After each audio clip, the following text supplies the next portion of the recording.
पर सवाल किया और कहा है कि जो देश का प्रधानमंत्री हिंदू, राष्ट्रपति हिंदू है, सभी राज्यों के तो कैसे धर्म खतरे में है? भाई जो लोग इस तरीके की बातें उठाते हैं ना, ये इसको तुष्टीकरण की राजनीति बोलते हैं। क्या आपके पास आज उठाने के लिए जब मेरे प्रधानमंत्री आ रहे हैं, क्या आपके पास कोई और बेहतर विषय नहीं है? आप खुद क्या कर रहे हैं इन बातों को उठाकर, और आप बोलेंगे ये सारी बातें जिन्होंने खुद अपना समीकरण जातीयता के आधार पर, सांप्रदायिकता के आधार पर बनाया हुआ है। जब ये लोग MY समीकरण की बात करते हैं तो किस चीज़ की बात करते हैं? बिहार में जातीयता को बढ़ावा देने की ना, सांप्रदायिकता को बढ़ावा देने की। भाई मैं भी MY की बात करता हूँ, पर मेरे MY में महिला हैं और युवा हैं। जात पात धर्म मजहब से उठकर जाति की नहीं, जमात की बात, हर जमात की, हर जाति हर धर्म की महिलाएं, हर जाति हर धर्म के युवा की हम लोग बात करते हैं।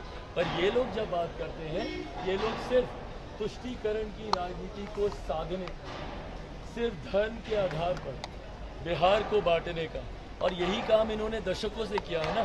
जाति के आधार पर बांटा, धर्म के आधार पर बांटा, अब तो क्षेत्रवाद के आधार पर भी बांटते हैं कि भाई ये बाहरी है तो ये यहाँ का नहीं है, ये वहाँ का नहीं है। आप जब एक बिहारी को बिहारी ही नहीं समझते हैं और आप उस तक पे ये बोल देते हैं कि ये तो दूसरे क्षेत्र का है, इस क्षेत्र का नहीं है, तो अब इससे ज़्यादा बांटने की राजनीति और कौन करेगा? हकीकत है पूरे चुनाव में विपक्ष के पास कोई मुद्दा नहीं है। हम लोगों को विकास के नाम पर ये लोग घेर नहीं सकते। जैसे विकास के नाम पर घेरेंगे, सीधा सामने से सवाल आएंगे। हम जिस मंच पर जाते हैं, हर मंच से हम पूछते हैं कि विकास की योजनाओं का किन किन को लाभ मिला, प्रधानमंत्री गरीब कल्याण की योजनाओं का किन किन को लाभ मिला। आप जाकर पूछिए किसी से, कितने लोगों को यहाँ पे आज की भी तारीख में 5-5 किलो राशन मिल रहा है, एक एक हाथ उठेगा। पूछिए उन लोगों से कितने लोगों को आयुष्मान योजना का लाभ मिल रहा है, एक एक हाथ उठेगा।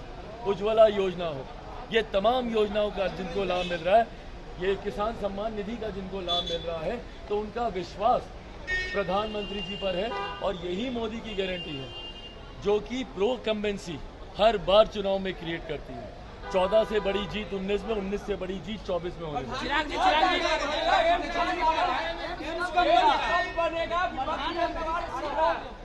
भाई समय पर उसका भी निर्माण कार्य पूरा हो जाएगा। पर जिनको आज इतनी चिंता है, उन्होंने अपने ज़माने में क्या किया अस्पतालों को लेकर? भाई आप स्वास्थ्य मंत्री भी रहे थे ना, आप जाकर एम्स तो भैया केंद्र सरकार के अंतर्गत है, हम लोग बनाएंगे भी चलाएंगे भी। दिल्ली से लेकर पटना तक के सारे एम्स सुचारू रूप से चल रहे हैं। आप जब बिहार सरकार में आप मंत्री रहे थे, आप बताइए ना भैया, आप ही के पार्टी के पास विभाग थे, आप लोगों ने क्या किया? बिहार के अस्पतालों की हालत किसी से छुपी है क्या?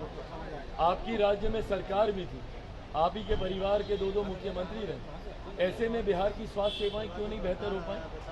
दूसरों पर उंगली उठाना बड़ा आसान होता है, पर अगर आज आप लोगों ने काम किए होते, और मैं दोनों से पूछ रहा हूँ, कांग्रेस से भी, 55 साल आपको मिले।